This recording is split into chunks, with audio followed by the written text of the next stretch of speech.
Brevard City Council held its regular meeting on Monday, March 20th, 2023. The mayor began by declaring April 2023 Second Chance Month and called on residents to honor the work of those who strive to help individuals with a criminal record become productive members of society. During the public hearing session, Senior Planner Emily Brewer presented the proposed amendments to the City of Brevard Unified Development Ordinance, Chapter 13. In accordance with the UNC School of Government's finding that tap waivers are not permissible under North Carolina law, developers will be eligible for tap and sewer fee reimbursements if they commit to keeping a percentage of their housing units affordable. Council also voted to approve the adoption of the Comprehensive Land Use Plan with the following modifications: the use of the alternate map of downtown for Rice Street, and the removal of the blue zone sidebar. Mr. Hooper previewed the proposed amendments to the Brevard Code of Ordinances concerning encampments on city property.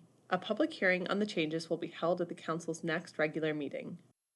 Ms. Brewer introduced the updated Housing Trust Fund Guidebook and bylaws. Across all community engagement sessions held during the development of the CLUP, residents ranked expanded housing opportunities and the preservation of the character of Brevard and its neighborhood as their most important goal. City Council similarly identified housing as a top priority during their strategic planning retreat held earlier this month. Housing is considered affordable if it comprises 30% or less of a household's income. The area median income, AMI, in Transylvania County is $55,626, and many of the area's key workers make less than the AMI.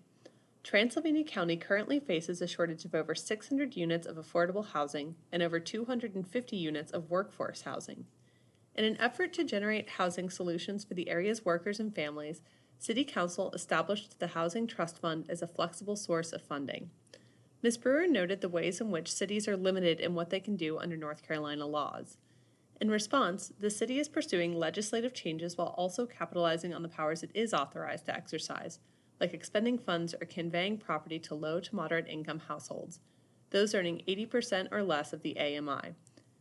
Ms. Brewer then reviewed some of the actions the city can take to address housing issues. The city can, for instance, use policies and tools to allow for the creation of more affordable housing, preserve existing affordable housing, partner with other entities to invest in housing projects or programs, and reevaluate the Unified Development Ordinance, UDO, to ensure that the regulatory environment can accommodate varied housing development.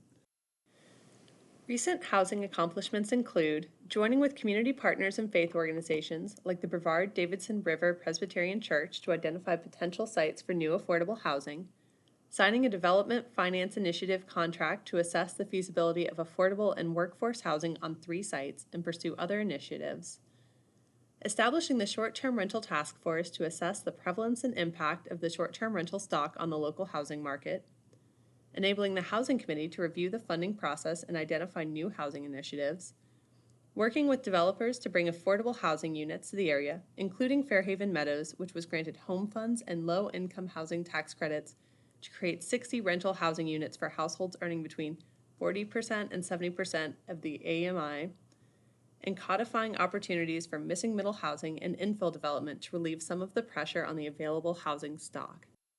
Other prospective and ongoing housing efforts include potential developer incentives in exchange for new affordable housing, collaboration with the Transylvania County Housing Study, and continued advocacy for legislative change. Council then voted to approve the Housing Trust Fund bylaws, which formally establishes the Housing Trust Fund, authorizes the usage of funds, and appoints the Housing Committee as the governing board. Later this spring, Council will be asked to consider further endowing the trust fund with money from the city budget. Moving to committee and board appointments, Council approved the following appointments: Molly Jenkins to the Planning Board, Kevin Gallo to the Public Safety Committee, Vic Foster to the Housing Committee, Al Platt to the Transylvania Economic Alliance, Rodney Locks and Jennifer Kerr to the Brevard Housing Authority, and William Carson to the Public Works and Utilities Committee. Council members encourage residents to continue to apply to serve on committee. In their closing remarks, Council members Aaron Baker and Geraldine Dinkins said they welcome public engagement with the Short-Term Rental Task Force and reminded everyone that the task force meets on the 3rd Thursday of the month at 11 a.m. in Council Chamber.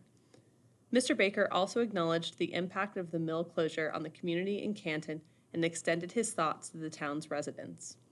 Finally, Mayor Koploff noted the upcoming Meet the Mayor event at the Mary C. Jenkins Center on March 28th at 10 a.m.